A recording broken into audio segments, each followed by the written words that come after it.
అధ్యాయములను ఒక కుటుంబమును గురించి వ్రాస్తాడు. 12వ అధ్యాయములను విశ్వాసపు పరుగును గురించి వ్రాస్తాడు. 11వ అధ్యాయము విశ్వాసమును గురించి వ్రాస్తాడు. ఎబ్రీ పత్రిక 11వ అధ్యాయం అనగానే విశ్వాసుల జాబితా, విశ్వాసుల చరిత్ర అని ఉంది. నేటి ఉదయం మనం ఒక ప్రత్యేకమైన ధ్యానాంశాన్ని ధ్యానం చేయబోతూ ఉన్నాం. విశ్వాసపు వేర్లు, రూట్స్ ఆఫ్ ఫెయిత్. విశ్వాసానికి వేర్లు. ఇంటికి పునాది ఉంటుంది, ఇంటికి పిల్లర్స్ అనండి, బేస్మెంట్ అనండి ఉంటుంది, తర్వాత కప్పు ఉంటుంది, గోడలు ఇవన్నీ వస్తవి. కానీ భూమి లోపల ఉండే పునాదిని ఎవ్వరం పట్టించుకోము. ఆ పునాది ఇంటి నిర్మాణానికి చాలా అవసరమైనది, ప్రత్యేకమైనది. ఈ బిల్డింగ్ బరువంతా, మనుషులు ఎక్కిన బరువంతా పునాది మీదనే ఉంటుంది. ఇప్పుడు మన శరీరం ఎంత బరువైనా మోయవలసినది మన కాళ్ళే. మన శరీరము మీద, మన తల మీద, భుజముల మీద, వీపు మీద పెద్ద భారభరితమైన మూట ఉంటే మోయవలసింది కూడా మన కాళ్ళే. అదే రీతిగా విశ్వాస జీవితానికి వేళ్ల లాంటివి కొన్ని ఉన్నవి. వాటిని మనం జ్ఞాపకం చేసుకుందాం. చాలా ఉన్నవి, ఒక 2-3 మాత్రమే గమనములోనికి తీసుకుని వస్తాను.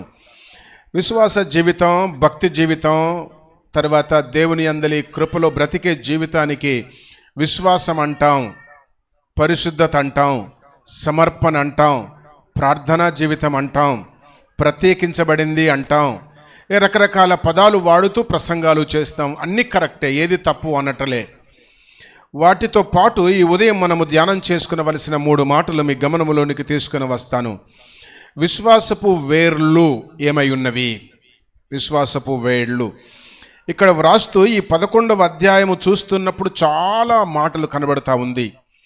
బైబిల్ అంతట్లో ఒకవేళ మనం చెప్పుకొనవలసి వస్తే నా నోటీసుకు 216 సార్లు విశ్వాసం విశ్వాసం విశ్వాసం అని వ్రాయబడింది. ఇంకా మీకేమైనా ఎక్కువ దొరికితే చెప్పండి, నేను నేర్చుకుంటాను. 216 సార్లు ఈ మాట వ్రాయబడింది అంటే దాని గురించి మనం చాలా ఆలోచన చేయాలి. అది మనకు చాలా అవసరమయ్యింది. కొన్నిసార్లు కొన్ని పదాలు ఒకసారే ఉంటవి, కానీ దాని అర్థం చాలా గంభీరంగా ఉంటుంది. 2-3 సార్లే ఉంటుంది, చాలా గంభీరంగా ఉంటుంది. ఎక్కువ పర్యాయాలు కనబడదు, కానీ చాలా గంభీరంగా ఉంటుంది. అకుల్లా ప్రిస్కిల్లాలు 2 స్థలాల్లోనే కనబడతారు, ఎక్కడ కనబడరు, కానీ గొప్ప పరిచర్య చేశారు. పౌలు జీవితంలో వారు చాలా ప్రత్యేకమైన వారు. ఇక్కడ కూడా మనం గమనిస్తున్నాం, విశ్వాసం, ఫెయిత్ అనే మాట 260 టైమ్స్ బైబిల్లో మనకు కనబడతా ఉంది. మేబీ ఇంకెక్కువ సార్లు అయి ఉంటుంది. ఏంటి ప్రభువు ఇన్నిసార్లు వల్లించడానికి? ఆ విశ్వాసానికి ఏది పునాది, ఏది వేర్లు, దాని రూట్స్, దాని రూట్ కాస్ట్ ఏమై ఉన్నవి, దాని రూట్స్, విశ్వాసానికి రూట్స్, వేళ్ళు ఏమై ఉన్నవి అంటే 3 మాటలు మీ గమనములోనికి తీసుకుని వస్తాను. ఈ చదివిన భాగంలో మనం అవన్నీ చూస్తూ ఉంటాము కదూ. 3వ అధ్యాయంలోనికి వెళదాము. మొదటి వేళ్ళు ఏంటి విశ్వాసానికి?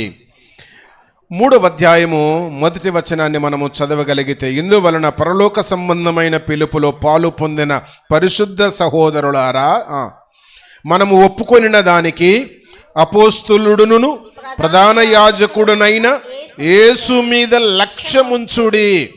విశ్వాసానికి మొదటి స్టెప్ అనండి, మొదటి వేరు అనండి, ఫస్ట్ రూట్ అనండి, ఏమైనానండి, మీకు అర్థమైన విధానంలో వాడుకొనండి. ఏంటి అనగా, 1 లక్ష్యం ఉంచుట. లక్ష్యం ఉంచుట. లక్ష్యం ఉండాలి, కానీ అలక్ష్యం ఉండకూడదు. అది మొదటి తలంపు. విశ్వాసములో వృద్ధి చెందాలి, విశ్వాస ఈ ఫలితములు అనుభవించాలి. విశ్వాసములో ఉంటే దేవుడు ఎన్ని దీవెనలు ఇస్తాడో వాటన్నిటిని నేను పొందుకోవాలి, సొంతం చేసుకోవాలి, వాటిని అనుభవించాలి అనే ప్రతి వ్యక్తి, ప్రతి విశ్వాసి, ప్రతి క్రైస్తవుడు, ప్రతి దేవుని బిడ్డ, స్త్రీ పురుష భేదము లేదు, అందరూ, ప్రతి వ్యక్తి కలిగి ఉండవలసినదేమనగా దేవుని మీద లక్ష్యం ఉంచాలి, అలక్ష్యం ఉండకూడదు. మన జీవితాల్లో చాలాసార్లు చాలా నష్టపోతున్నాం. దేనిని బట్టి అనగా, మన లక్ష్యము దాని మీద లేదు, మన గురి, మన కాన్సంట్రేషన్ దాని మీద లేదు.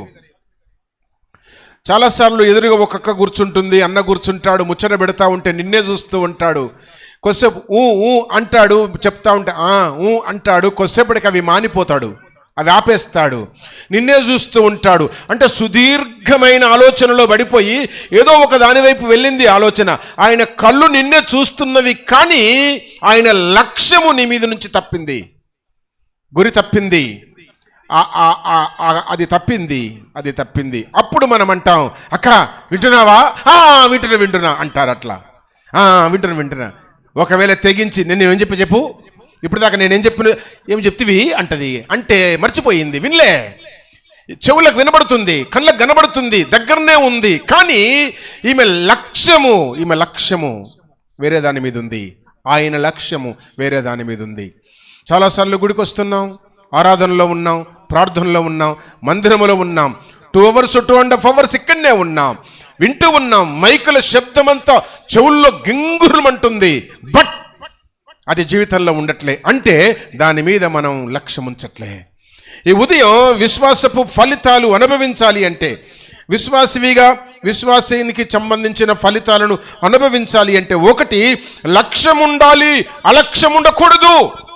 చాలా మంది జీవితాల్లో అలక్ష్యం ఉంటుంది. మీకు అర్థమవుతుంది నా భాష, చాలు, ఇంకా దాన్ని ఎక్కువ వర్ణించవలసిన అవసరంలే. లక్ష్యం ఉండాలా, అలక్ష్యం ఉండకూడదు. మాలోకము అంటారు. మాలోకం అంటే తెలియని లోకంలో ఉన్నావు నీవు, మాలోకం అంటారు. మాలోకం మతిమరుపు ఇంకేమంటారు కదా. ఇక్కడనే ఉంటాం కానీ, వింటూ ఉంటాం కానీ మనసుకి ఎక్కదు. కొంతమంది స్టూడెంట్స్ క్లాసులో ఉంటారు, టీచర్ చెప్పేటప్పుడు కరెక్ట్గా వింటారు, వాడు ఇంటికి వెళ్ళి చదవడు. జనగామలో నాకంటే కొంచెం సీనియర్ ఒక ఆయన శాంసన్ అని ఉన్నాడు. ఆయన MBBS డాక్టర్ అయ్యాడు, ఒక పెద్ద హాస్పిటల్ కట్టాడు, మంచి ఇంటెలిజెంట్. రేపు 10th క్లాస్ అవేంటి బోర్డ్ ఎగ్జామ్స్ అంటే, రేపు మార్నింగ్ బోర్డ్ ఎగ్జామ్స్ అంటే సాయంత్రం 6:30-7 గంటల దాకా వాడు బ్యాడ్మింటన్ ఆడతాడు, వాలీబాల్ ఆడతాడు. మనమేమో టెన్షన్గా చదువుతూ ఉంటాం బుక్కులు పట్టుకొని, అస్సలు చదవడు. అట్లా ఇట్లా రాస్తాడు, 100కు 97-98 మార్కులు వస్తాయి. ఏంటి సంగతి అంటే, టీచర్ టీచ్ చేస్తున్నప్పుడు లక్ష్యముంచి వింటాడు. ఈ ఉదయం మంచి జరగాలి అంటే, మేలు జరగాలి అంటే, దీవెనలు రావాలి అంటే, ఆధ్యాత్మికంగా వృద్ధి చెందాలి అంటే నీకు లక్ష్యము అవసరం, గురి గోల్ అవసరం, కాన్సంట్రేషన్ అవసరం. అలక్ష్యం వద్దు. చాలాసార్లు అలక్ష్యం ఉంది కనుక దీవెనలకు దూరం అవుతున్నాం, దైవ కార్యాలకు దూరం అవుతున్నాం. లక్ష్యము లేకపోతే కక్షలో ఉండం. కక్ష అంటే ఒక దారిలో, ఒక వేలో, ఒక సైట్లో, లేదా ఒకే దానిలో వెళ్ళే కక్ష. అంటే కోపంతో ఉన్న కక్ష కాదు. కక్ష అంటే కరెక్ట్ సైడ్, కరెక్ట్ వే. ఇప్పుడు నక్షత్రాలు చాలా వేల కొలది ఉన్నవి కదా, గ్రహాలు వేల కొలది ఉన్నవి, ఉపగ్రహాలు వేల కొలది ఉన్నవి. దేని కక్షలో అది తిరుగుతూ ఉంది. సూర్యుని కక్షలో సూర్యుడు తిరుగుతూ ఉన్నాడు, చంద్రుని కక్షలో చంద్రుడు తిరుగుతున్నాడు, భూమి కక్షలో భూమి తిరుగుతూ ఉంది.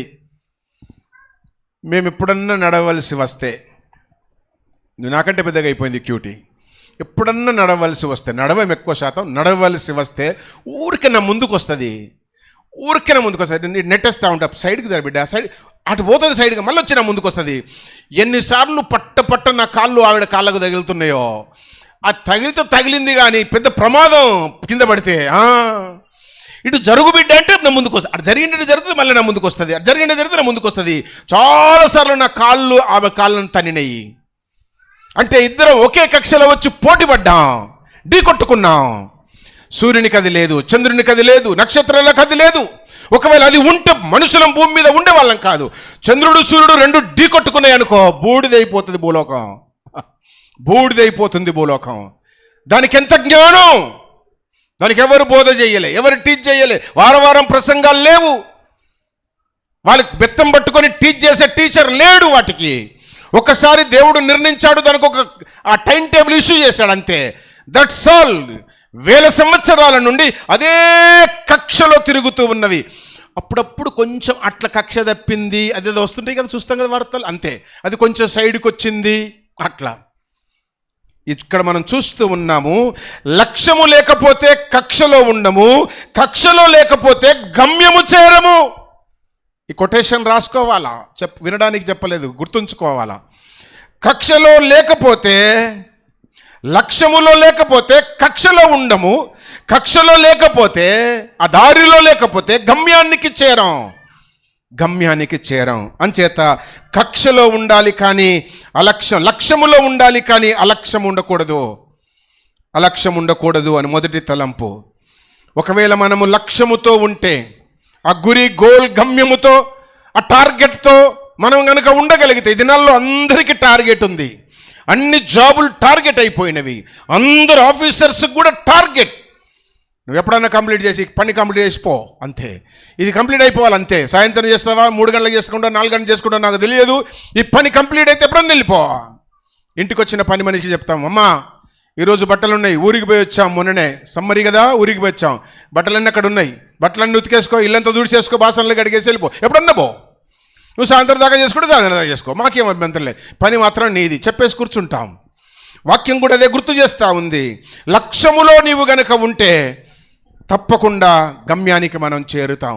అందుకే పౌలు అంటాడు చూడు, 1 తిమోతి 2వ పత్రిక, 2వ తిమోతి పత్రిక లేదా తిమోతి 2వ పత్రిక 4వ అధ్యాయము 7వ వచనములో అంటాడు మంచి మాట. మనమందరం మంచి పోరాటము పోరాడి తిని నా పరుగు కడముట్టించి తిని.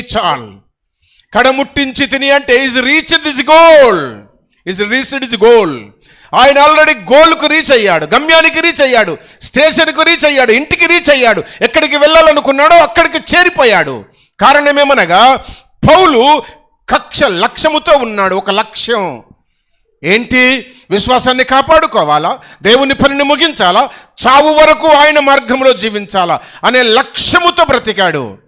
విశ్వాసానికి వేరు ఏది అనగా లక్ష్యం ఉండాలి కానీ అలక్ష్యం ఉండకూడదు. అలక్ష్యం జీవితానికి నష్టం, తీరని లోటు. అలక్ష్యం లక్ష్యం లేకపోతే చాలా కష్టం. చిన్నగా ఉన్నప్పుడు షాపుకు పంపిస్తే ఒక 2-3 ఐటెం చెప్తే మా పెద్దలు అనేవారు, ఆ ఐటెం పేరు చెప్పుకుంటా పో, కందిపప్పు, శనగపప్పు, పెసరపప్పు, కందిపప్పు, శనగపప్పు, పెసరపప్పు అనుకుంటా పోరు. అరే ఆడికి పోయినాక కందిపప్పు అంటే ఒకటే ఇస్తారు వాళ్ళు, కందిపప్పు, శనగపప్పు చెప్పు, పెసరపప్పు అట్లా 3 అనుకుంటా దుకాణం కాడికి పోయేది. కొన్నిసార్లు తీరాడికి పోయేసరికి ఎవడన్నా కలిస్తే పేరు మర్చిపోయింది. ఒకటే గుర్తొచ్చేది. ఒకటి కొనుక్కో, ఇంటికి వస్తే మొట్టకాయలు పెట్టి మళ్ళీ పంపిస్తే మళ్ళీ ఆ 2 పేర్లు, పెసరపప్పు కందిపప్పు మళ్ళీ పోయటం. భూలోకంలో బ్రతికాం మనం. భూలోకంలో బ్రతికినంత వరకు విశ్వాసం, భక్తి, యథార్థత, పరిశుద్ధత వల్లిస్తూ బ్రతకాల. అందుకే దివారాత్రులు ధ్యానం చేయవాడు ధన్యుడు అన్నాడు. ఆ రీతిగా ధ్యానము చేయుట వలన నీ లక్ష్యాన్ని తప్పవు. కనుక లక్ష్యం ఉండాలి, అలక్ష్యం ఉండకూడదు. అలక్ష్యము కాదు. అలక్ష్యము కనుక నీకుంటే 1 గెలుపు పొందుతావు. పౌలు గెలుపు పొందాడు. నా విశ్వాసాన్ని కాపాడుకుంటుంది, పరుగును తుదముట్టించి తిని. Already is winner, not runner. Winner Paul. మనం విన్నర్సుమో నాకు తెలియదు. వేర్ ఆల్ ఆర్ పోటీలో ఉన్నాం, మనం పందెములో ఉన్నాం, పరుగులు తీస్తున్నాం. అయితే కండిషన్ లక్ష్యముతో పరిగెత్తు. లక్ష్యాన్ని తప్పద్దు, లక్ష్యముతో పరిగెత్తాల. ఆ రీతిగా పరిగెత్తితే 1 గెలుపు పొందుతావు. 2వది అదే 4వ అధ్యాయం 8వ వచనములు అంటాడు, దేవుని ఉద్దేశం నీ జీవితంలో నెరవేర్చబడుతుంది. 1 గెలుపు పొందుతావు, 2వది దైవ ఉద్దేశాన్ని నెరవేరుస్తావు. దేవుడు మన పట్ల ఒక ప్రణాళిక కలిగి ఉన్నాడు, ఒక ఉద్దేశం, ఒక ఆలోచన కలిగి ఉన్నాడు. దానిని మనము నెరవేర్చే వారముగా ఉండాలా, సఫలీకృతం చేసే వారముగా ఉండాలి. 4వ అధ్యాయం 8వ వచనం చివరి భాగంలో మనం చూస్తూ ఉన్నప్పుడు అదే మాట వ్రాస్తూ ఉంటాడు, దేవుని ఉద్దేశం మనము నెరవేరుస్తాం. కనుక నీవు గనుక లక్ష్యములో ఉంటే, అలక్ష్యము లేకపోతే గెలుపు పొందుతావు 1, 2వది దైవ ఉద్దేశమును నెరవేరుస్తావు. నెంబర్ 1. 2వది మనం చూద్దాము, ఆదికాండము 6వ అధ్యాయం. ఆదికాండము 6వ అధ్యాయములో 2 వృద్ధ దంపతులు కనబడతారు. పేరు చెప్పగలరా? నోవాహు సతీమణి. నోవాహు నోవాహమ్మ, మిస్టర్ నోవాహు, మిసెస్ నోవాహు కనబడతారు అక్కడ. వారి యొద్దకు దేవుడు దిగి వచ్చాడు. నోవా, నువ్వు జీవిస్తున్న ప్రాంతం అంత బాగలేదు, దీనంతా వాష్ అవుట్ చేయడానికి ఇష్టపడుతున్నా, క్లీన్ చేయడానికి ఇష్టపడుతున్నా, వరద చేత నీటి చేత దీనంతా శుభ్రపరచబోతున్నా, 40 దినములు ప్రచండమైన వర్షం భూమి మీదికి కురిపించబోతూ ఉన్నా, కనుక నీవు నా భక్తుడవు, యథార్థపరుడవు, నీతిపరుడవు, న్యాయవంతుడవు, నా మాట జవదాటని వాడవు, విశ్వాసంలో బ్రతుకుతున్నావు. నిన్ను, నీ భార్యను, నీ కుమారులను, నీ కోడళ్లను 8 మందిని రక్షించడానికి ఒక ప్రణాళిక వేశాను. ఎందుకు నోవావుకే చెప్పాడు అంటే, నోవావు చాలా శ్రద్ధ కలిగిన వాడు. విశ్వాసపు వేరు రెండవది ఏమనగా శ్రద్ధ. ఒకటి చెప్పాలా, లక్ష్యము. అందరికీ ఆ లక్ష్యము ఉండాలా, ఆ టార్గెట్, ఆ గురి, ఆ గోల్, ఆ గమ్యం ఉండాలి. రెండవది ఏమనగా శ్రద్ధ ఉండాలి, ఇంట్రెస్ట్ ఉండాలి, శ్రద్ధ ఉండాలి. కానీ అశ్రద్ధ ఉండకూడదు. చాలామందికి అశ్రద్ధ ఉంది, చాలామందికి అశ్రద్ధ ఉంది, శ్రద్ధ లేదు. అశ్రద్ధ ఉంది కనుకనే జీవితంలో చాలా అనర్థకాలు జరుగుతూ ఉన్నవి. కూర మాడిపోవడానికి కారణం అశ్రద్ధ, పాలు పొంగడానికి కారణం అశ్రద్ధ, నీళ్లు బిందెలో లేకపోవడానికి, కడవలో లేకపోవడానికి కారణం అశ్రద్ధ. ట్యాప్ వచ్చిందబ్బా, నీ ఇంట్లో నీళ్లు లేవు, కారణం అశ్రద్ధ. అది ఎప్పుడో ఉదయం 4 గంటలకు వచ్చింది, నువ్వేం చేసావు? అశ్రద్ధతో పడుకున్నావు, వచ్చిపోయింది. మీకు తెలుసో లేదో, లాలగూడ ఈ ప్రాంతం అంతా, నేను హైదరాబాదుకు వచ్చిన తొలి దినాల్లో 3 గంటలకి ట్యాప్ వచ్చేది. మా విమలమ్మ ఆంటీకి గుర్తు అనుకుంటా. 3 గంటలకి ట్యాప్ వచ్చేది. అందరూ ఈ వర్క్షాప్ దగ్గరకు వచ్చేవాళ్ళు. అక్కడ మిర్జాలగూడ చౌరస్తా రైల్వే కోర్స్ దగ్గరికి వెళ్ళేవారు. ఈ ప్రాంతంలో ఉన్న వారందరూ 3 గంటలకి వెళ్ళి కడవలు, బిందెలు అన్ని లైన్లో పెట్టి ఆ రాత్రి అక్కడ కూర్చుండే వాళ్ళు. ఎప్పుడు నల్ల వస్తుందో పోటీ పడి పట్టుకునేవాళ్ళు. అక్కడ నుంచి నెత్తి మీద మోసుకుంటూ వచ్చేవాళ్ళు. ఇప్పుడు నీ ఇంట్లో నల్ల, అందుకే బద్ధకం ఎక్కువ, ఒళ్ళు మనసు నిద్రపోతున్నావు. ఆ పూర్వపు దినాలు ముందొస్తే బాగుండేది. నేను కూడా ఇంటికాడ పెళ్ళి కాక ముందుకు నా తల మీద 2 బిందెలు, ఈ చేతులు ఒక బిందెని పట్టుకొని వచ్చేవాడిని. తల మీద 2. అక్కడ ఆ దాదాపు ఒక 1/2 కిలోమీటర్ వెళ్ళి మంచినీళ్ళు తీసుకురావాలి మా ఇంటికాడికి. అక్కడికి వెళ్ళి మంచినీళ్ళు నింపుకొని తల మీద నేను బిందె పెట్టుకుంటే, ఆ బిందె మీద ఇంకొక పైకెత్తి బిందె పెట్టేవాళ్ళు. ఇంకొక బిందె చేతులు పట్టుకొని 3 బిందెలు మోసుకొని వచ్చేవాడిని, 30 లీటర్ల నీళ్లు. అట్లా 4 ట్రిప్పులు తిరిగితే ఇంట్లో నీళ్లు సరిపోయేది. స్కూలుకు తయారై వెళ్ళేవాడిని. ఇప్పుడు చెంబు నీళ్లు బయట తేవట్లే. బద్ధకం ఎక్కువయింది, అశ్రద్ధ ఎక్కువయింది. వాక్యం ఏమంటుంది అనగా, శ్రద్ధతో ఉండాలి విశ్వాసంలో. నీళ్లు మోయమని చెప్పట్లే, కానీ జీవితంలో శ్రద్ధ అవసరం. నీకు శ్రద్ధ లేదు, అందుకే లేటుకు వచ్చావు. శ్రద్ధ లేదు, అందుకే నిద్ర మేలుకు రాలే. 3 గంటలకు లేచినబ్బా, రాత్రి 11:30కు పడుకున్నా. నిద్రపట్టిన కళ్ళు మూసేసరికి 12 అయ్యింది. 3 గంటలకు లేచా. 3 గంటలకు లేచి కిందికి వచ్చేసి చాయ్ పెడతా ఉన్న శ్రీకాంత్ వచ్చాడు, ఫోన్ చేశాడు. అంకుల్ ఇంకా గేట్ తీయలేదు అంకుల్, నేను బయట ఉన్నాను. ఎవరు నాయనా గేట్ తీసిన బిడ్డ, నేను ఆల్రెడీ చాయ్ చేస్తున్నాను, లోపల రారా అంటే వచ్చేసాడు. అందరు యవనస్తులు, స్త్రీ పెద్దలందరూ వచ్చేసారు. గబా వంట చేసేసాము. మీకు తెలుసా, 6 గంటలకల్లా వంటలన్నీ అయిపోయినావు. నువ్వు నిద్ర నుంచే లేవలే, 6 గంటలకు వంటలన్నీ అయిపోయినాయి.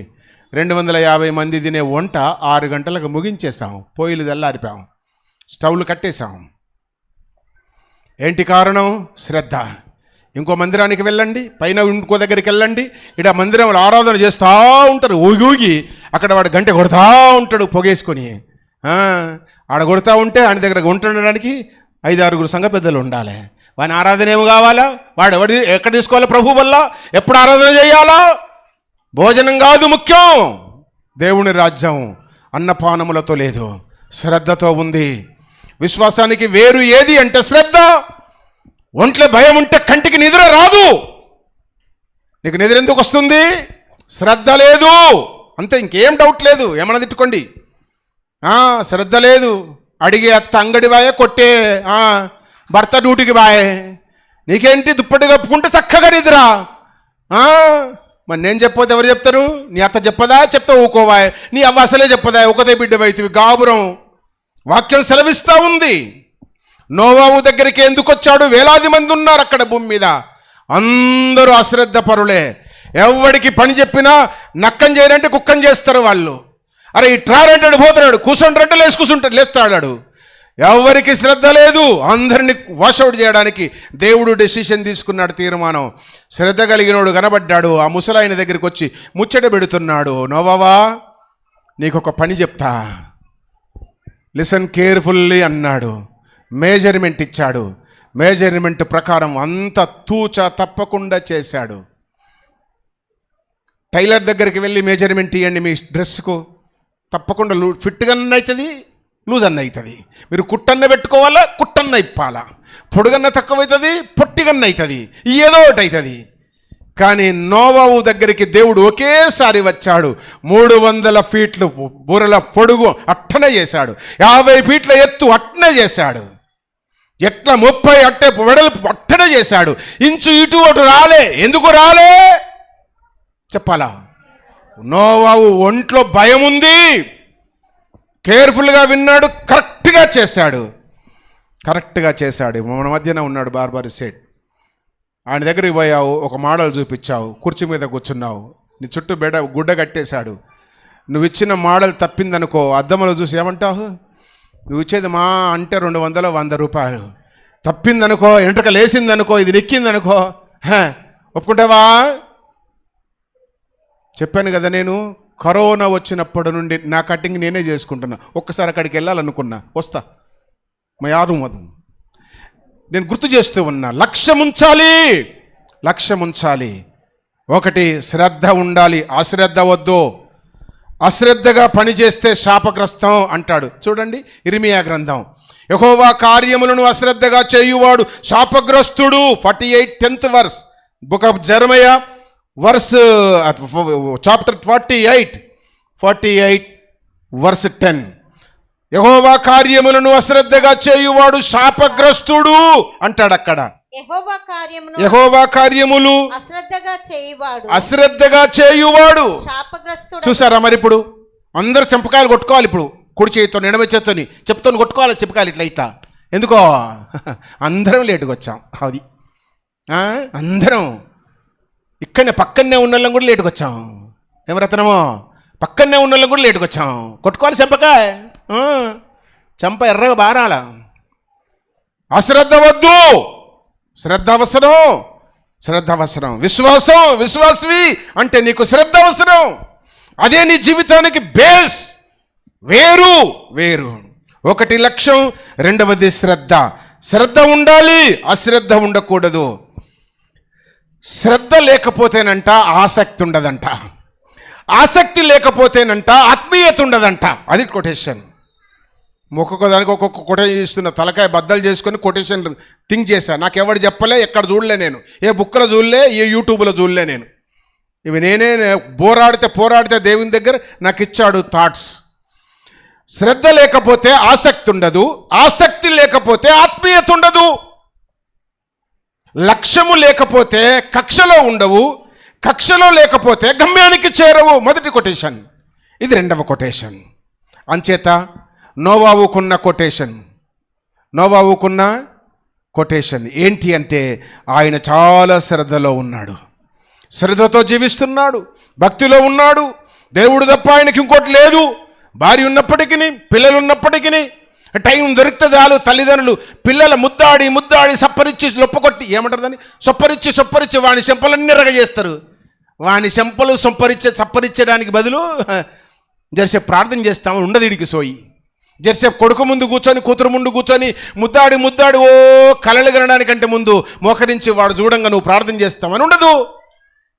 ముద్దాడు, ఎత్తుకో, గాబరం చేయి, లాడు చేయి, ఆడుకో, వానితో టైం స్పెండ్ చేయి, బట్ వానితో కలిసి ప్రార్థన చేయి, వానితో కలిసి బైబిల్ చదువు. నోవాహు అదే చేశాడు కనుకనే ముసలావిడ కూడా లోబడ్డది. కొడుకులు 3. ఏ కొడుకులు అని నువ్వంటున్నావు చెల్లి, మంచిదే, కరెక్టే. అది నేనంట పెళ్ళైన కొడుకులు. ఈరోజు 10th క్లాస్ పాస్ అయినోడు మాటినట్లే. నీ కొడుకులు ఎక్కడెక్కడ ఉంటున్నారో చెప్తా. నేను ఆ గాడిదలను తెలుసుకోవడానికి నేను అప్పుడప్పుడు రోడ్ల మీద తిరుగుతున్నా. వాళ్ళ గురించి సమాచారం వచ్చిన తర్వాత వాళ్ళ సరౌండర్ ఏరియాలో తిరుగుతున్నా. నేను ఇంకోటి రే హెల్మెట్ పెట్టుకొని తిరుగుతున్నా, ఇక చెప్పిన క్లూ అవుట్ పెట్టా. ఫస్ట్ అంకుల్ కాదు, ఇంకా రేపు టీ షర్ట్ వేసుకొని పిట్ ప్యాంట్ వేసుకొని వస్తా, అస్సలు గుర్తుపట్టరు, బండి కూడా మారుస్తా, ఉండకూడని జాగాలో ఉంటే బండితో దొక్కిస్తా, అది కూడా చేస్తా.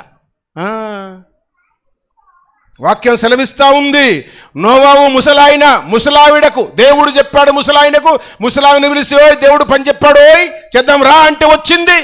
నేను రాను, నాకు పని రాదు, గా పని నాకెట్లొస్తుంది, మా అవ్వ నేర్పియ్యలే అనలే. ఆయన కూడా రాదు, దేవుడు చెప్పాడు చేస్తున్నాడు, చేయమంటే ఆవిడ చేస్తుంది. పెళ్ళైన కొడుకులు మామకు డాడీకి లోబడ్డారు. ఈరోజు పెళ్లి చేసిన కానీ కొడుకు పని చెప్పు వినరు. మరొక పెళ్లి సంబంధం కుదిరింది, దాని గురించి మాట్లాడడానికి పెళ్లి చేసుకునే కొడుకు తల్లిద్దరు వచ్చారు. ఇద్దరిని కూర్చొని కొడుకు వార్నింగ్ ఇచ్చిన. ఏమని వార్నింగ్ ఇచ్చేది సరే, రేపు పెళ్ళైన తర్వాత నీ భార్య వస్తుందిరా, నీ భార్య ముందు నీ తల్లిని ఏమన్నా మాట అన్నట్టు తెలిసిందో చీలుస్తా, ఇట్లే చెప్పా. చీలుస్తా. పెళ్ళం నా మొగడు అనుకోవడానికి ఏందే ఏమే అని తల్లిని వణికిస్తారు.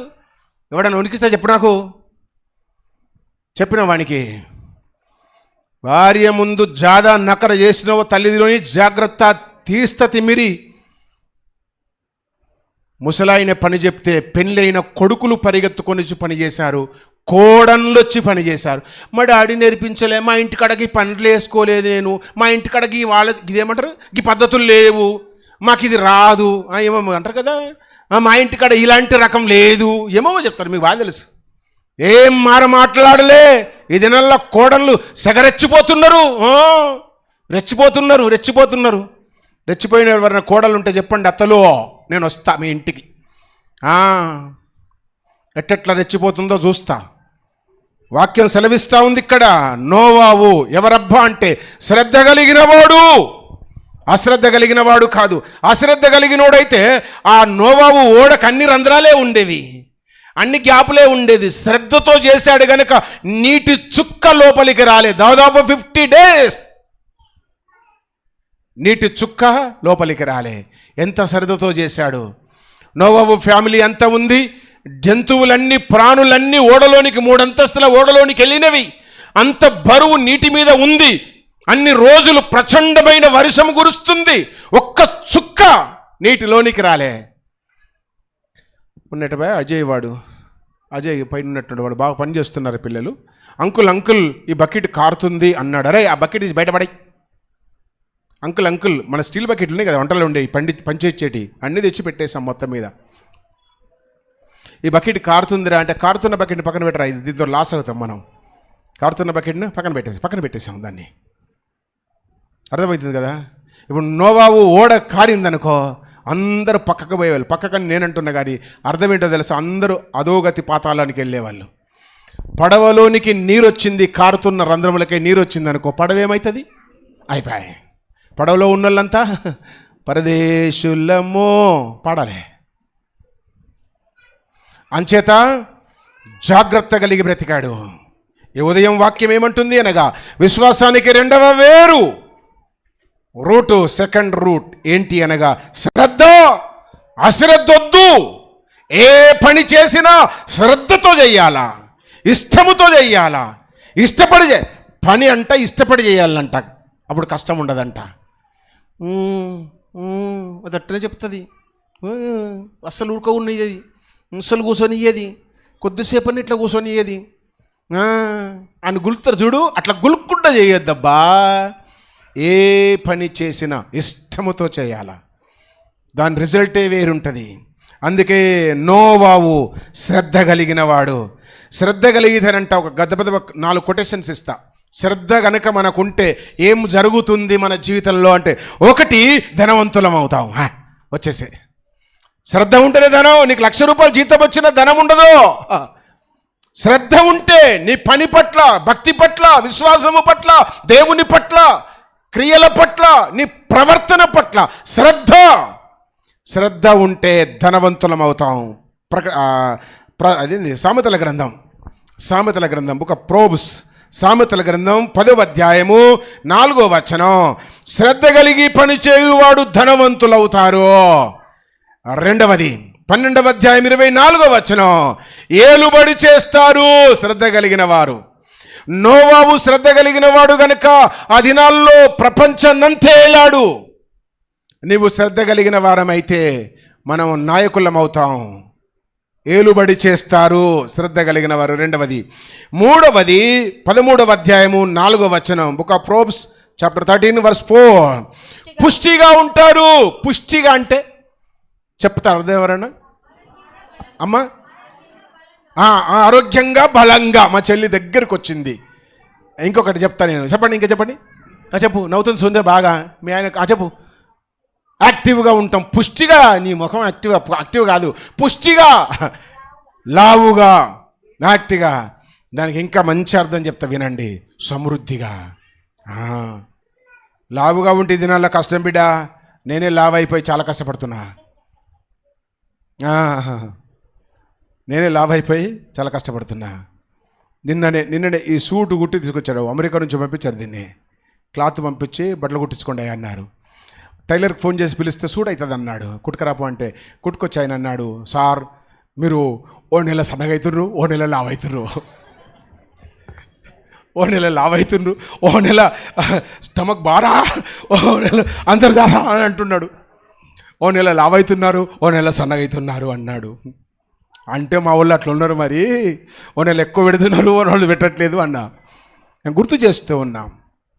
పుష్టిగా అంటే మీరు చెప్పినవి అన్నీ కరెక్టే, కానీ రియల్ అర్థం ఏంటంటే సఫిషియంట్, సమృద్ధిగా.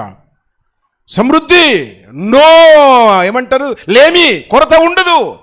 ఎవరికి అంటే శ్రద్ధ కలిగిన వారికి. భక్తి పట్ల శ్రద్ధ, దేవుని పట్ల శ్రద్ధ, వాక్యం పట్ల శ్రద్ధ, ప్రార్థన పట్ల శ్రద్ధ, పనుల పట్ల శ్రద్ధ, అన్నిట్లో శ్రద్ధ ఉండాలా, శ్రద్ధతో చేయాలా. చేస్తే పుష్టిగా ఉంటాము. మూడవది. 4వది 21 వచనం, లాభకరమైన థింకింగ్స్ వస్తాయంట. నువ్వు చాలా శ్రద్ధతో ఉంటే మంచి మంచి థింకింగ్, యోచనలు వస్తాయి. లాభకరమైన యోచనలు అంటాడు అక్కడ. శ్రద్ధ గలవారి యోచనలు ఈ లాభకరములు. చూసారా, చాలు. శ్రద్ధ గలవారి యోచనలు, థింకింగ్, ఆలోచనలు, వారి మనో ఆలోచన లాభకరమైనది ఉంటుంది. నేను ఎవ్వరి ప్రసంగాలు కాపీకొట్ట, యూట్యూబ్లో అన్ని వింటా, నేను చేసేదే చేస్తా. మళ్ళా నేను దేవుని దగ్గర కాళ్ళ మీద పడతా. నా థింకింగ్, నా బుర్రనంతా వాడతా. నా వచ్చిరాని బుర్ర, రానిపోని చదువు, నా లాంగ్వేజ్ అంతా ఉపయోగించి మొత్తం మీద నా టైపులోనికే వస్తా. మళ్ళా ఎంతమందివి వింటా. ఇప్పటికీ ప్రసంగానికి పోతే పెన్ తీసి రాసుకుంటూనే ఉంటాయి, ఎవరైనా చెప్తా ఉంటే. చిన్న ఏమంటారు వాళ్ళు, ఇప్పుడిప్పుడే సేవకుడు అయినా పర్వాలే, రాసుకుంటా ఉంటా. నా పక్కన దిగజుతారు, ఏందన్నా నీ ఎక్స్పీరియన్స్, నువ్వు రాయడం ఏంటి కానీ చెప్తే అంటారు. పర్లేదు, రాసుకుంటా, నేర్చుకుంటా. ఇప్పటికీ సన్నితో ఈ ఫ్లైయర్ చేసేటప్పుడు సాటర్డే నేను తెలుగు ఇస్తా, ఇంగ్లీష్ వర్డ్ ఇస్తా, నాకు కొంచెం కరెక్ట్ చేయబిడ్డా అంట. ఇంగ్లీష్ ఇస్తా, ఇంగ్లీష్ వర్డ్ ఈ వర్డ్ నేనే ఇచ్చా, అడుగు అయినాను, నాకు ఇంగ్లీష్ రాదు. కానీ దేవుడిని అడుగుతా, దేవుడు చెప్తాడు, అయినా మంచిది, ఏం బిడ్డ కరెక్షన్ చేసుకుంటా. చూడు బిడ్డ, ఈ డిక్షనరీలో నీ దగ్గర కొంచెం ఇది కరెక్టేనా, కరెక్టే అంకుల్, కాకపోతే ఇట్లా ఉండాలి అంకుల్ అంటాడు. మొత్తం మీద పర్వాలే, నేను గుర్తు చేస్తున్నా ఇక్కడ. రెండవది శ్రద్ధ కలిగిన వారికి మంచి ఆలోచనలు, యోగ్యమైన ఆలోచనలు, లాభకరమైన ఆలోచనలు. ఒకటి లక్ష్యం, రెండవది చెప్పాలా శ్రద్ధ, మూడవది చెప్పేసి ముగించేద్దాం. మూడవది ఏంటి? దానికి సంబంధించింది ఏంటి అనగా ఆదికాండము 19వ అధ్యాయము. అక్కడ ఒక కుటుంబం కనబడుతుంది. ఇప్పటిదాకా ఒక కుటుంబాన్ని చూసాం, ఇప్పుడు ఒక కుటుంబాన్ని చూడబోతున్నాం. ఈ కుటుంబము ఎవరి కుటుంబము అంటే లోతు కుటుంబం. లోతు కుటుంబం. ఈ లోతు కుటుంబం అన్నీ బాగానే ఉన్నాయి, అన్నీ ఉన్నాయి, అంగట్లు అన్నీ ఉన్నాయి, అల్లున్నట్లు శని అన్నట్టు అన్నీ బాగానే ఉన్నాయి. కానీ ఈ భార్య దగ్గర ఉంది ఏంటి అనగా అజాగ్రత్త ఉంది భార్య దగ్గర. కనుక మూడవ తలంపు ఏంటి అనగా జాగ్రత్త ఉండాలి, అజాగ్రత్త ఉండకూడదు. లక్ష్యం ఉండాలి, చెప్పాలా, అలక్ష్యం ఉండకూడదు. శ్రద్ధ ఉండాలి, అశ్రద్ధ ఉండకూడదు. జాగ్రత్త ఉండాలి, మూడవది అజాగ్రత్త ఉండకూడదు. నెగ్లిజెన్స్, నిర్లిప్తత, నిర్లక్ష్యం, అజాగ్రత్త మంచిది కాదు. నెగ్లిజెన్స్ మంచిది కాదు. చాలాసార్లు ఎంత రెక్లెస్గా ఉంటారో, నెగ్లిజెన్స్గా ఉంటారో, అసలు ఏమంటారో ఇక మీరు అనుకోండి చాలు. అసలు ఉండదు. జీవితాల్లో వాక్యము సెలవిస్తూ ఉంది, జాగ్రత్త ఉండాలి. మీరు 19వ అధ్యాయం ఆదికాండము 15వ వచనం నుంచి 17 వరకు 26 వరకు చూస్తే ఆమె అజాగ్రత్తను బట్టి ఆయుషే కోల్పోయింది, జీవితమే కోల్పోయింది. దానికి కొటేషన్, 3వ కొటేషన్, జాగ్రత్త లేకపోతే క్రమం ఉండదు, క్రమము లేకపోతే భక్తి ఉండదు. భక్తికి బేస్ ఆర్డర్, క్రమం ఉండాలా, క్రమం ఉండాలా. అందుకే ఊరికే నేర్పిస్తా, క్రమము. ఏదన్నా తప్పిపోయి ఏదన్నా చర్చికి మీటింగ్కు ఎవరింటికన్నా వెళితే వాళ్ళ గుమ్మము దగ్గర చెప్పులు కనబడితే ప్రసంగానికంటే ముందు గవే గుర్తు చేస్తా. జొనాథన్ పాస్టర్ గారు మనం ఎరుగుదుము కదా, ఆయన చర్చికి రెగ్యులర్గా వెళ్తూ ఉంటా. అక్కడ 2 సార్లు చెప్పా, ఒక్క చెప్పు ఉంటలేదు ఇప్పుడు మెట్ల దగ్గర, అడ్డగోలుగా గుమ్మం దగ్గర. వాళ్ళు కూడా మనకులాగానే పెద్ద స్టాండ్ చేసి, సుదర్శన పాస్టర్ చెప్పిండు బుద్ధి లేకుండా, మనం ఇదే బదులుగా మార్చేద్దాం, వెంటనే స్టాండ్ చేపించారు, చెప్పులన్నీ ఆర్డర్లు పెడుతున్నారు. గుర్తు చేస్తున్నా, దేవుడు క్రమానికి దేవుడు, అక్రమానికి దేవుడు కాదు. లోతు భక్తిపరుడే, ఆయన భక్తి ఆయన వరకే పరిమిట్ అయిపోయింది. కుటుంబంలోనికి వచ్చేసరికి భక్తి దిగజారిపోయింది. ఏంటి కారణం అంటే అజాగ్రత్త. నోవాహు భార్య అజాగ్రత్త పరురాలు. ఆవిడ అజాగ్రత్త పరురాలైనందున ఆవిడ ఉప్పు స్తంభం అయ్యింది. పిల్లల జీవితం అధోగతి. అందుకే మీకందరికీ బాగా తెలిసి 100 సార్లు వల్లించిన మాట, ఇల్లు తెలివి చెప్పాలి, ఇల్లాలు తెలివి ఇల్లు చెప్తుంది, ఇల్లు తెలివి ఆకలి చెప్తుంది. నిన్ను చూస్తే నీ ఇల్లు ఎంట, నీ ఇల్లుని చూస్తే నువ్వెంట చెప్పగలం. ఫస్ట్ రూమ్ బాగుంటుంది, ఫస్ట్ రూమ్ బాగుంటుంది, హాల్ సిట్అవుట్ బాగుంటుంది, సోఫాల మీద కవర్లు, ఆ కవర్లకు దిండ్ల మీద మెట్లు, టీఫాయిల్ బాగుంటుంది. బెడ్రూమ్కి వెళ్తే తెలుస్తుంది, వంట రూమ్కి వెళ్తే తెలుస్తుంది, టాయిలెట్కి వెళ్తే ఇంకా తెలుస్తుంది.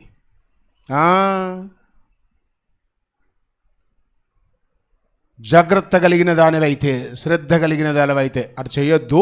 చెప్తున్న రోషన్ రావడానికి, టాయిలెట్లో కూర్చొని భోంచేసేటట్టు ఉండాలా. అదే అంటాం. దాన్ని చూస్తే తెలుస్తుంది. నీ చేతిలో ఉన్న ఖర్చుపుని చూసి నువ్వేంటో చెప్తా నేను. సన్ సిటీ మేదీపట్నం అవతల ఉంది. 2 days బ్యాక్ ఒక కొత్త ఇంటికి నేను వెళ్ళా. కూర్చున్న అక్కడ మాట్లాడుతూ ఉంటే ఆ ఇంట్లో ఉన్న ఆవిడని చెప్పి కూర్చుని మాట్లాడుతూ నేను టీ తాగే లోపు ఆమెలో ఉన్న 3-4 లక్షణాలు చెప్పే దిమ్మ తిరిగింది. పక్కనే భర్త కూర్చొని ఇట్లా అంటుండు, మీరు ఇంతవరకు నాకు తెలియదు, మీరు ఎవరో తెలియదు, ఏంది అంకుల్ మీరు వచ్చి కూర్చొని మొత్తం నా జాతకం చెప్పేస్తున్నారు. ఇంకొంచెం అయినా వాళ్ళ తమ్ముడు వచ్చి కూర్చున్నాడు, తమ్ముడు జాతకం అంతా చెప్పేశా. ఏంది అంకుల్ మీకు బాగా వీడు తెలుసా, జాతకాలు వస్తాయా? నాకేమీ రావు, చూసి చెప్తా. నీ చెప్పులను చూసి నువ్వెంత నీట్గా ఉన్నావో చెప్తా నేను. అర్థమైందా? మనం బాగా తయారవుతాం అట్లా చాలా 3 సార్లు 4 సార్లు అద్దం ముందు అర్ధగంట, అప్పుడు కానీ బయటికి రాము. మరి చెప్పులను ఎవరు చూడవాలరా భయ్? అది నేర్చుకోవాలా. అదే తెలుస్తుంది ఇక్కడ. నోవాహు వరకు బాగానే ఉన్నాడు, కానీ భార్య బతుకు బర్బాద్.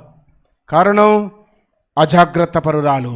జాగ్రత్త లేదు, ఇల్లును కట్టుకోలేకపోయింది, జీవితంలో చేయకూడదన్నది చేయడానికి దిగజారింది.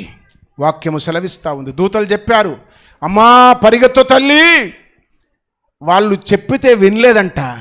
ఒకసారి చెప్తే వినలే, కాశనిచ్చారు వినలే. అరే వీళ్ళు మూర్ఖులు వింటలేరు అని దేవుని దూతలే దిగొచ్చి చేతులు పట్టుకొని ఈడ్చుకొని వెళ్ళారు బయటికి. బుద్ధి ఉండాలి దానికి, వానికి అనండి, ఉండాలి, ఉంటుంది, యాడుంటుంది మరి. ఆ దూత అట్ట చేయిలో కానీ ఇట్ట చూసిందంటే కనుక అయిపోయా ఉపశమనం. ఇట్ట దూత చేయి వదిలింది, ఊరు బయటికి తీసుకొచ్చేసింది. ఇక పరిగెత్తండి అంది. ఇక పరిగెత్తాలా, దూత లేదు కదా అని ఇట్ట తిరిగింది. అట్టే కారణం అజాగ్రత్త మంచిది కాదు, జాగ్రత్త మంచిది. జాగ్రత్త ఉంటే ఏం జరుగుతుంది? 2 మాటలు చూపించేసి ముగించేస్తాను. ఒకటి, ఆదికాండం 39వ అధ్యాయం 8వ వచనములో జాగ్రత్త కలిగిన యోసేపు ఆయన జాగ్రత్త కలిగి ఉన్నాడు గనుక శరీరాశను, నేత్రాశను, జీవపు డంబమును చంపుకున్నాడు. దేవుని కొరకు ఆయన బ్రతికాడు. ఆయన శరీర కోరికలను, ఇచ్ఛలను, ఇష్టాన్ని, వాంఛను చంపేశాడు. ప్రాణం గుంజుతుంది అంటాడు. ఎప్పుడు? సాయంత్రం 7 గంటలకు గుంజుతుంది.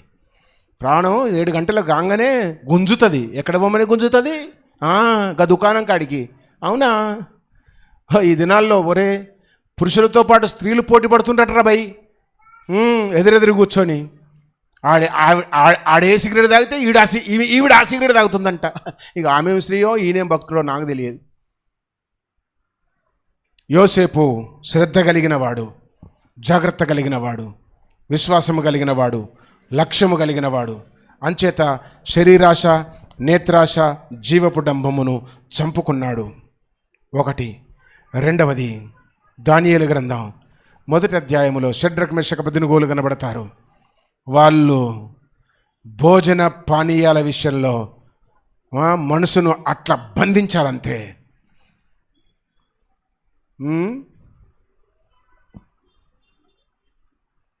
మంచోని గుణం చెప్పండి, పంచే కాడ చూడాలంట.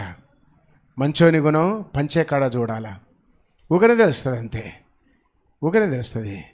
గంటల ముక్కలు ఉన్నాయా, గంటల సోరు ఉందా, గ్రేవీ ఉందా, ముక్క లెగ్గు పీస్ ఉందా, బొక్కల ముక్కుందా.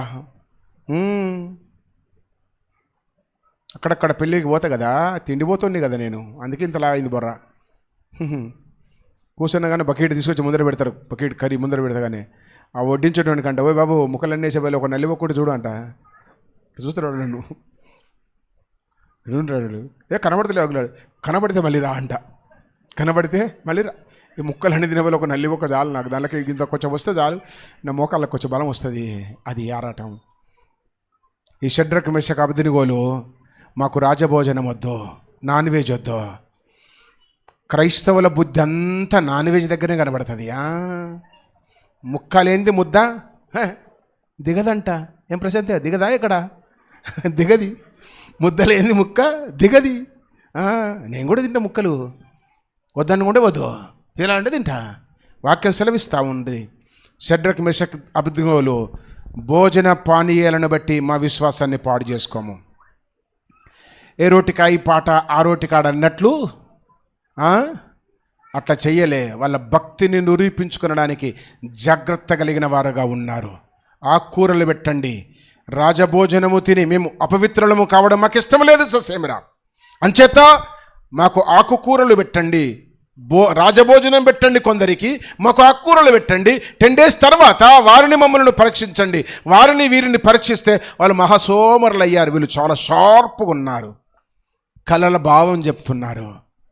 తిండి ఎంత తక్కువ తింటే నైనలారా మీకు వందనాలు, అన్ని ఎక్కువ రోజులు బ్రతుకుతారు. ఎంత ఎక్కువ తింటారో అంత త్వరలో చనిపోతారు. ఇక తింటారో పోతారో నాకు తెలియదు. అందరికి తినడానికి భోజనం చేసి పెట్టా, నేను తినొద్దనట్లే. వాక్యం సెలవిస్తూ ఉంది, భోజనము కొరకే మనము లేము, భక్తి కొరకు మనమున్నాము. భోజనము కొరకు భక్తిని పాడు చేసుకోకూడదు. షడ్రక్, మెషక్, అబేద్నెగోలు ఏం చేశారబ్బా అంటే వాక్యము సెలవిస్తూ ఉంది, భోజనము విషయంలో చాలా జాగ్రత్త కలిగిన వారై ఉన్నారు. నా ప్రసంగాన్ని ముగించేస్తున్నా, ఆలోచన చేద్దాం. విశ్వాసానికి వేర్లు 3 మాటలు గుర్తు చేశా. ఈ 3 వేళ్ళు 3 రాళ్ళలాగా, 3 పోయి రాళ్ళు అంటారో ఏమంటారో. ఈ 3 మీద ఏమైనా కోట గోడలు కట్టొచ్చు. ఏవా కోట గోడలు అంటే భక్తి, విశ్వాసము, పరిశుద్ధత, యథార్థత, నమ్మకత్వం, సమర్పణ. అయిపోయి పరలోకానికి వెళ్ళిపోతాం. దానికి అన్నిటికంటే ముందు మనకుండవలసినవి ఏవనగా, 1 లక్ష్యము ఉండాలా, 2వది శ్రద్ధ ఉండాలా, 3వది జాగ్రత్త ఉండాలా. ఈ 3 గనక మనము కలిగి ఉంటే విశ్వాసానికి వేర్లు అవే. వాటి మీద విశ్వాసపు చెట్టు, కాండము, మొదలు, ఆ మ్రాను నిలబడుతుంది. ఆ మ్రానుకు బ్రాంచెస్ వస్తవి, బ్రాంచెస్కు పువ్వులు, కాయలు, ఆకులు, పండ్లు, ఎంతో పెద్ద వటవృక్షం అవుతుంది. ఆ వటవృక్షము క్రిందికి అన్ని ప్రాణులు వచ్చి బ్రతుకుతవి. ఏది అది అనగా ఆ వటవృక్షమే పరలోక పట్టణం. అక్కడికి మనమందరము వెళ్ళాలంటే, తల్లి నా సోదరుడా, వాక్యము సెలవిస్తూ ఉంది, విశ్వాసానికి వేళ్ళు కలిగిన వారమై ఉందాము. వేళ్ళుంటేనే చెట్టు నిలబడుతుంది, వేళ్ళు లేకపోతే చెట్టు నిలబడదు. భక్తి పెద్దదే, వేరు లేదు, పడిపోతుంది. విశ్వాసము పెద్దదే, వేరు లేదు, పడిపోతుంది. సమర్పణ పెద్దదే, కానుక పెద్దది, అర్పణ పెద్దది, నీ దాతృత్వము పెద్దది, నీ ప్రార్థన పెద్దది, వాక్యం బాగా చదువుతున్నావు, పెద్దదే. బట్ విశ్వాసానికి వేళ్ళు ఉన్నాయా? ఏవా వేళ్ళు అనగా, ఒకటి లక్ష్యము, రెండవది శ్రద్ధ, మూడవది జాగ్రత్త. అట్టి కృప దేవుడు మనందరికీ ప్రసాదించునుగాక. తలలు వంచుదాము, ప్రార్థన చేద్దాము. అందరు కళ్ళు ముంచుకుందాం, తలలు వంచుదాం, ప్రార్థన చేసుకుందాం.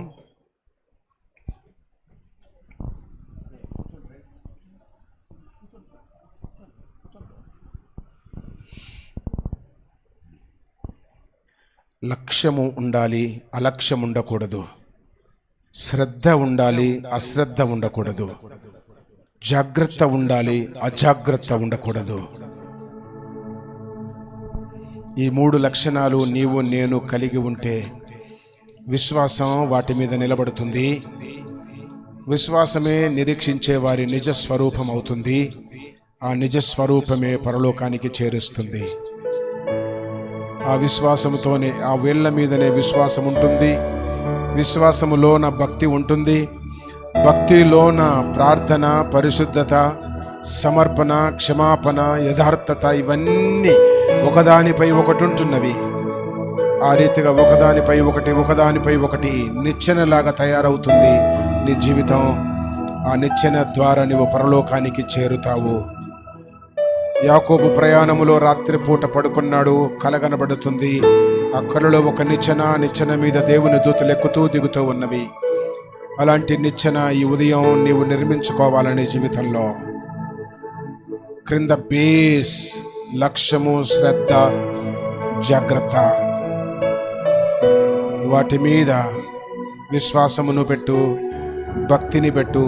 ప్రార్థనా జీవితం, యథార్థత, సమర్పణ, క్షమాపణ, దయార్థ హృదయం, దాతృత్వం, ఆ రీతిగా ఇంకా మెట్టు వెంట మెట్టు ఎక్కుతూ పైకి వెళ్ళు.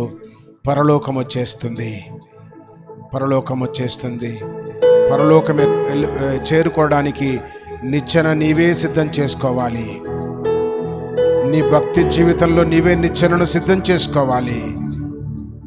పైస వెనక పైస, రూపాయి వెనక రూపాయి, 100 రూపాయలు వెనక 100, 1000 వెనక 1000, 1,00,000 వెనక 1,00,000 ఏ రీతిగా జమ చేస్తున్నావో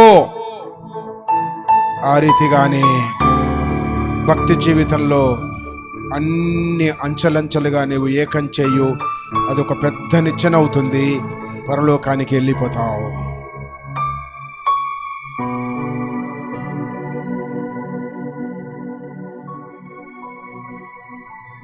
ఒక ప్రాణి పాత గుంటలో పడిందంట. ఆ పాత గుంట పనికిరాని గుంట, లోతైన గొయ్యి. ఆ గుంటలో అది పడింది, దాంట్లో మూలుగుతూ ఉంది. బయటికి ఎవరు లాగలేకపోయారు. ఆ గుంటలో అది ఉంది అన్న సంగతి కూడా ఎవరు ఎరగలేకపోయారు. ఊరు వారందరూ వచ్చి ఆ గుంటలో రోజు చెత్త వేసి వెళుతూ ఉన్నారు. ప్రాణి మీద చెత్త పడినప్పుడల్లా దులుపరిస్తూ లేచి నిలబడుతుంది. కొన్ని రోజుల తర్వాత అది భూమి లేవలయ్యింది. చెత్త వెనక చెత్త, చెత్త మీద చెత్త, చెత్త మీద చెత్త, అన్నిటిని దులిపేసుకొని నిలబడింది. ఆఖరికి పైకొచ్చేసింది. నీ మీద ఒకటి పడగానే బాగుంది అని అటే ఉంటున్నావు. దులుపుకొని లేచి నిలబడట్లే, పక్కనికి నెట్టేసి పైన నిలబడట్లే. ఆలోచన చేయు. దేవుడు గొప్ప కార్యాన్ని చేస్తాడు. మనమందరము ధనవంతులము కావాలని, మనమందరము ఏలుబడి చేయాలని, మనమందరము పుష్టిగా ఉండాలని, మనమందరూ లాభకరమైన యోచనలు చేయాలని దేవుడు కోరుకుంటున్నాడు. అయితే శ్రద్ధ ఉందా? అశ్రద్ధలో ఉన్నావా? అయితే జాగ్రత్త ఉందా? అజాగ్రత్తలో ఉన్నావా? అయితే లక్ష్యము ఉందా? అలక్ష్యముతో ఉన్నావా? యోచన చేయు. దేవుడు సహాయం చేయడానికి రెడీగా ఉన్నాడు. పరిశుద్ధుడవైన మా పరమ తండ్రి, కృపగలిగిన దేవ, మీకు వందనస్తులమై స్తుతి కృతజ్ఞతా స్తోత్రాలు చెల్లిస్తూ ఉన్నాము. ఈ ప్రత్యేకమైన దినమును బట్టి, ఆరాధనను బట్టి స్తుతిస్తున్నాము నైనా. సంఘముగా మా జీవితాల్లో మీరు చేసిన కార్యాలన్నిటి కొరకు స్తోత్రాలు. విశ్వాసపు వేళ్ళు, రూట్స్ ఆఫ్ ఫెయిత్ అనే ధ్యానాంశాన్ని మా గమనములోనికి మీరు తీసుకుని వచ్చినందులకై కృతజ్ఞతలు చెల్లిస్తున్నాం. లక్ష్యము కలిగిన వారముగా, శ్రద్ధ కలిగిన వారముగా, జాగ్రత్త కలిగిన వారముగా బ్రతుకుట కొరకు కృపనుంచుమని, దాని వలన వచ్చే మేలులన్నిటినీ సంఘముగా మేమందరం అనుభవించుట కొరకు కృపనుంచుమని, బిడ్డలందరినీ దర్శించి దీవించుమని క్రీస్తు పేరిట ప్రార్థించి వేడుకొనుచున్నాము తండ్రి. ఆమేన్.